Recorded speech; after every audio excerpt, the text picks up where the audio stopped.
हाँ जी बेटा, नैक्सट आप करते पे सीगे सॉफ्ट टिशू इंजरीज।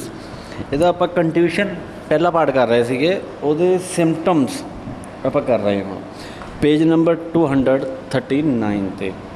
हाँ जी बेटा, ਇਹਦਾ ਜਿਹੜਾ ਟ੍ਰੀਟਮੈਂਟ ਹੈ ਕਹਿੰਦੇ ਜੀ some time A pool of blood collects within damaged tissue forming a lump over the injury।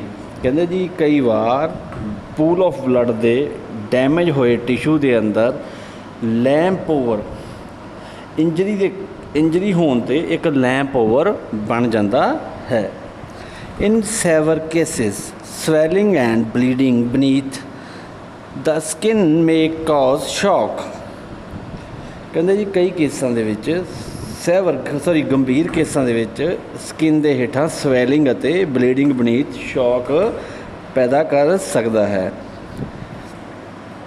If tissue damage is extensive one may also have broken bone, dislocated joint, sprain, torn muscles or other injuries।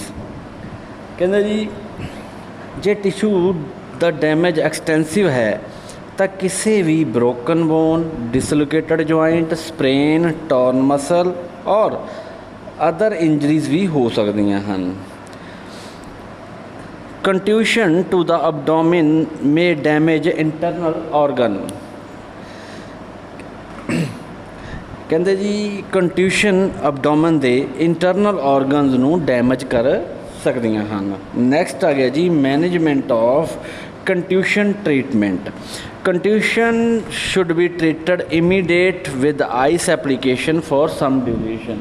ਕਹਿੰਦੇ ਜੀ ਜਿਹੜਾ ਕੰਟਿਊਸ਼ਨ ਆ ਉਹਦਾ ਇਲਾਜ ਫਟਾਫਟ treatment immediately start ਕਰ ਦੇਣਾ ਚਾਹੀਦਾ ਵਾ ਆਈਸ ਐਪਲੀਕੇਸ਼ਨ ਦੇ ਨਾਲ ਕੁਝ ਸਮੇਂ ਲਈ, ਮਤਲਬ ਕਿ ਉਸ ਚੀਜ਼ ਉੱਤੇ ਆਈਸ ਅਪਲਾਈ ਕਰੋ। Second, apply cold compression for few hour, ਮਤਲਬ ਕੁਛ ਟਾਈਮ ਲਈ ਇਹ ਕੋਲਡ ਕੰਪਰੈਸ਼ਨ ਨੂੰ ਤੁਸੀਂ ਕੰਪਰੈਸ ਕਰੋ, ਅਪਲਾਈ ਕਰੋ sorry. Third, in case of swelling at the place of contusion anti inflammatory medicine should be given. ਕਹਿੰਦੇ ਜੀ ਅਗਰ ਕਿਸੇ ਹੋਰ ਕੇਸਿਸ ਦੇ ਵਿੱਚ ਇਨ ਕੇਸ ਜੇਕਰ ਸਵੈਲਿੰਗ ਹੋ ਜਾਂਦੀ ਆ ਉਸ ਪਲੇਸ 'ਤੇ ਜਿੱਥੇ ਕੰਟਿਊਸ਼ਨ ਆ ਤਾਂ anti inflammatory medicine should be given, ਦੇ ਦੇਣੀ ਚਾਹੀਦੀ ਆ। ਫੋਰਥ ਪੁਆਇੰਟ ਹੈਗਾ after 2 days massage should be done over the affected part two reduce swelling. 2 ਦਿਨਾਂ ਬਾਅਦ ਸਵੈਲਿੰਗ ਰਿਡਿਊਸ ਕਰਨ ਲਈ ਅਫੈਕਟਡ ਪਾਰਟ ਉੱਤੇ ਮਸਾਜ ਕਰਨੀ ਚਾਹੀਦੀ ਹੈ। ਨੈਕਸਟ ਆ ਗਿਆ ਜੀ ਸਪਰੇਨ। ਸਪਰੇਨ ਇਜ਼ ਏ ਸਟ੍ਰੈਚ ਐਂਡ ਔਰ tier of a ligament, a strong band of connective tissue that connect the end of the bone with another। ਕਹਿੰਦੇ ਜੀ ਸਪਰੇਨ ਇੱਕ stress and tearing of ligament ਹੁੰਦਾ ਹੈ ਜੋ ਕਨੈਕਟਿਵ ਟਿਸ਼ੂਜ਼ ਦਾ ਇੱਕ ਸਟਰੋਂਗ ਬੌਂਡ ਹੈ ਜੋ ਇੱਕ ਬੋਨ ਦੇ ਐਂਡ ਤੋਂ ਦੂਜੀ ਦੇ ਨਾਲ ਜੋੜਦਾ ਹੈ। ਮਤਲਬ ਆਪਣਾ ਕੋਈ ਜੁਆਇੰਟ ਆ ਬੇਟਾ, ਦੋ ਜਿੱਥੇ ਜੁਆਇੰਟ ਮਿਲਦਾ ਵਾ ਉਹਨਾਂ ਦੋਵਾਂ ਬੋਨਸ ਨੂੰ ਆਪਸ ਦੇ ਵਿੱਚ ਇਹ ਜੋੜਦਾ ਹੈ। ਨੈਕਸਟ ਆ ਗਿਆ ਜੀ ligament stabilise and support the body joint. ਕਹਿੰਦੇ ਜੀ ਲਿਗਾਮੈਂਟ ਇੱਕ ਤਾਂ ਸਟੇਬਲ ਕਰਦਾ ਵਾ ਅਤੇ ਦੂਜਾ ਜੁਆਇੰਟ ਬੋਡੀ ਦੇ ਜੁਆਇੰਟ ਨੂੰ ਸਪੋਰਟ ਕਰਦਾ ਵਾ। For example ligament in the knee connect the thigh bone with the shin bone. ਜਿਹੜਾ ਆਪਣਾ ਲਿਗਾਮੈਂਟ ਆ ਜਿਵੇਂ ਨੀ ਲਿਗਾਮੈਂਟ ਆ ਉਹ ਕੀ ਹੈ ਸ਼ਿਨ ਬੋਨ ਨੂੰ ਥਾਈ ਬੋਨ ਦੇ ਨਾਲ ਜੋੜਦਾ ਵਾ। ਹੁਣ ਆਪਣੀ ਨੀ ਦੇ ਥੱਲੜੇ ਪਾਸੇ ਵਾਲਾ ਪਾਰਟ ਸ਼ਿਨ ਬੋਨ ਹੁੰਦੀ ਹੈ ਬੇਟਾ, ਉੱਪਰ ਵਾਲਾ ਪਾਸ ਥਾਈ ਬੋਨ ਹੁੰਦੀ ਹੈ, ਇਹਨਾਂ ਨੂੰ ਆਪਸ ਦੇ ਵਿੱਚ ਜੋੜਦਾ ਵਾ। Enabling people to walk and run. ਅਗਰ ਇਹ ਜੁਆਇੰਟ ਨਾ ਜੁੜਦਾ ਹੋਵੇ ਇਸ ਲਿਗਾਮੈਂਟ ਦੇ ਨਾਲ ਤਾਂ ਆਪਾਂ ਨਾ ਹੀ ਆਪਾਂ ਤੁਰ ਸਕਦੇ ਹਾਂ ਅਤੇ ਨਾ ਹੀ ਆਪਾਂ ਰਨਿੰਗ ਕਰ ਸਕਦੇ ਹਾਂ। The area of the body that are most vulnerable to sprain are our ankle, knees and wrist। ਕਹਿੰਦੇ ਜੀ ਸਾਡੀ ਬਾਡੀ ਵਿੱਚ ਇਹ ਏਰੀਆ ਹਨ ਜੋ ਸਾਡੀ ਬਾਡੀ ਦੇ ਐਂਕਲ, ਨੀ ਐਂਡ ਰਿਸਟ ਹਨ। ਮਤਲਬ ਇਹਨਾਂ ਚੀਜ਼ਾਂ 'ਤੇ ਜ਼ਿਆਦਾ ਲਿਗਾਮੈਂਟ ਹੁੰਦਾ ਵਾ, ਐਂਕਲ 'ਤੇ ਹੁੰਦਾ ਵਾ, ਨੀਜ਼ 'ਤੇ ਹੁੰਦਾ ਵਾ ਅਤੇ ਤੀਸਰਾ ਹੈਗਾ ਜੀ ਰਿਸਟ 'ਤੇ। ਅੱਗੇ ਆ ਗਿਆ ਜੀ sprain occur due to over stretching or tearing of ligament. ਕਹਿੰਦੇ ਜੀ ਸਪ੍ਰੇਨ ਹੁੰਦੀ ਆ ਓਵਰ ਸਟ੍ਰੈਚ ਹੋ ਜਾਣਾ ਲਿਗਾਮੈਂਟ ਦਾ ਜਾਂ ਟੀਅਰ ਹੋ ਜਾਣਾ। For example a sprained ankle and occur when our foot turn inward placing extreme tension of the ligaments of our outer ankle.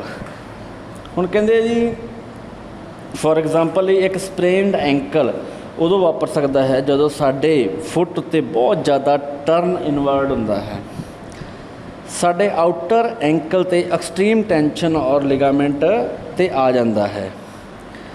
ਇੱਕ sprained knee can be the result of sudden twist and a wrist sprain can occur when falling on an outstretched hand। ਇੱਕ sprained ਨੀ sudden twist ਦੇ result ਵਜੋਂ ਹੋ ਸਕਦੀ ਹੈ ਅਤੇ ਜਦੋਂ ਰਿਸਟ ਸਪ੍ਰੇਨ ਆਊਟ ਸਟ੍ਰੈਚ ਹੋਣ 'ਤੇ ਰਿਸਟ 'ਤੇ ਸਪ੍ਰੇਨ ਆ ਸਕਦੀ ਹੈ। ਮਤਲਬ ਜ਼ਿਆਦਾ ਹੀ ਜਦੋਂ ਝਟਕਾ ਲੱਗਦਾ ਜਾਂ ਪੈਰ ਆਪਣਾ ਜ਼ਿਆਦਾ ਹੀ ਮੁੜ ਜਾਂਦਾ ਵਾ ਜਾਂ ਕੋਈ ਵੀ ਜੁਆਇੰਟ ਮੁੜ ਜਾਂਦਾ ਵਾ ਉਸ ਟਾਈਮ 'ਤੇ ਇਹ ਆਪਾਂ ਨੂੰ ਪ੍ਰੋਬਲਮ ਆਉਂਦੀ ਹੈ ਸਪ੍ਰੇਨ ਦੀ। ਹੁਣ ਬੇਟਾ ਇਹਦੇ ਸਿੰਪਟਮ ਕੀ ਹੁੰਦੇ ਆ? ਪਹਿਲਾ ਹੈਗਾ ਜੀ ਸੈਵਰ ਪੇਨ, ਬਹੁਤ ਜ਼ਿਆਦਾ ਪੇਨ ਹੁੰਦੀ ਆ। ਟੈਂਡਰਨੈਸ ਮਤਲਬ ਕਿ ਨਰਮਾਈ ਜੀ ਆ ਜਾਂਦੀ ਹੈ। Third swelling.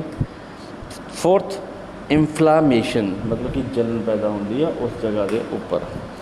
ਹੁਣ ਅੱਗੇ ਆ ਗਿਆ ਜੀ ਟਾਈਪ ਆਫ ਸਪ੍ਰੇਨ। ਸਪ੍ਰੇਨ ਕਿੰਨੀਆਂ ਟਾਈਪ ਦੀਆਂ ਹੁੰਦੀਆਂ ਨੇ? ਪਹਿਲੀ ਹੈਗੀ ਹੈ ਜੀ mild, second moderate, third severe. Mild ਹੁੰਦੀ ਹੈ ਜੀ when there is a slight tearing of some ligament fibre and other is no loss of function.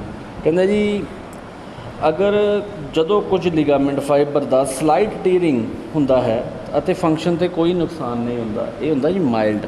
ਫਿਰ ਆ ਗਿਆ ਜੀ moderate when some tear of ligament is accompanied with some loss of function. ਕਹਿੰਦੇ ਜੀ ਕੁਛ ਨੁਕਸਾਨ ਹੁੰਦਾ ਵਾ ਲਿਗਾਮੈਂਟ ਨੂੰ ਅਤੇ ਥੋੜ੍ਹਾ ਜਿਹਾ ਫੰਕਸ਼ਨ 'ਤੇ ਵੀ ਇਫੈਕਟ ਪੈਂਦਾ ਵਾ। Severe total rupture of ligaments with total loss of function. ਕਹਿੰਦੇ ਜੀ ਇਹਦਾ ਬਹੁਤ ਜ਼ਿਆਦਾ ਨੁਕਸਾਨ ਹੁੰਦਾ ਵਾ ਲਿਗਾਮੈਂਟ ਦਾ ਅਤੇ ਬਿਲਕੁਲ ਹੀ ਫੰਕਸ਼ਨ ਬੰਦ ਹੋ ਜਾਂਦਾ ਵਾ। ਅੱਗੇ ਆ ਗਿਆ ਜੀ ਮੈਨੇਜਮੈਂਟ ਆਫ ਸਪ੍ਰੇਨ। ਹੁਣ ਸਪ੍ਰੇਨ ਦੇ ਵਿੱਚ ਇੱਕ ਪ੍ਰਾਈਜ਼ ਨਾਂ ਦਾ ਪ੍ਰੋਸੀਜਰ ਆ ਜਿਹਦੇ ਥਰੂ ਹੁੰਦਾ ਵਾ। ਇਹ ਪ੍ਰਾਈਜ਼ ਦਾ P for protection, I for ice, R for rest, C for compress ਅਤੇ E ਫੋਰ ਐਲੋਵੇਸ਼ਨ।